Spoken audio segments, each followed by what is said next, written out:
क्या सर, मध्य प्रदेश, राजस्थान, छत्तीसगढ़ तीनों राज्यों में मोदी का चेहरा था, लेकिन शाह की रणनीति भी थी और इसी आधार पर बीजेपी को तीनों राज्यों में जीत दर्ज हुई है। इस आधार पर वन नेशन वन लीडर वाली बात कितनी सार्थक हो रही है? ये पूरी तरह सार्थक है। जब ये चुनाव चालू हुआ था तो राजस्थान में कोई वसुंधरा फैक्ट्री की बात करता था, कोई दूसरे फैक्ट्री की बात करता था। नरेंद्र मोदी परेशान थे, क्या है ये। एक दिन उन्होंने मन में सोचा, प्रण लिया और ये कहा, मुझे किसी की सहायता नहीं चाहिए, मुझे किसी की मदद नहीं चाहिए, मैं खुद चुनाव लड़ूंगा, खुद चुनाव जीत के दिखाऊंगा। और जिताया उन्होंने। आप देखिए, ये पहला मौका हुआ। क्या राजस्थान में मुख्यमंत्री कोई चेहरा नहीं, मुख्यमंत्री का कोई इशू नहीं है, प्रधानमंत्री के नाम पे वोट पड़े हैं, प्रधानमंत्री का चेहरा है। इसलिए हमने जब होर्डिंग लगाए राजस्थान में, जयपुर के अंदर, तो सवाल आया कि किसके नाम से होर्डिंग लगाएं। हर बार हम लोग करते थे वेलकम चीफ मिनिस्टर।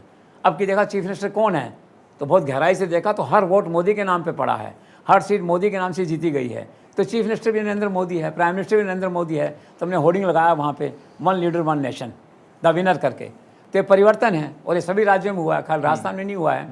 तो एक नई परंपरा, नई संस्कृति, नया उत्साह भाजपा में आया है, नरेंद्र मोदी कैंप में आया है कि क्या मैं अकेला चुनाव जीत सकता हूँ। इसका उत्तर है हाँ। ये ट्रायल था, ये ट्रायल में सक्सीड हुए हैं वो। तो देश में बिल्कुल एक नई संस्कृति पॉलिटिकल हुई है कि किसी पॉलिटिकल पार्टी का केवल एक आदमी खड़ा होकर अपने बूथ पे 500 सीटें, 400 सीटें जो है वो जीत सकता है अपने बूथे पे जो है। तो नया चमत्कार था, इसलिए बात कही गई कि वन नेशन वन लीडर, ये थ्योरी एस्टेब्लिश हो गई इन ए वे।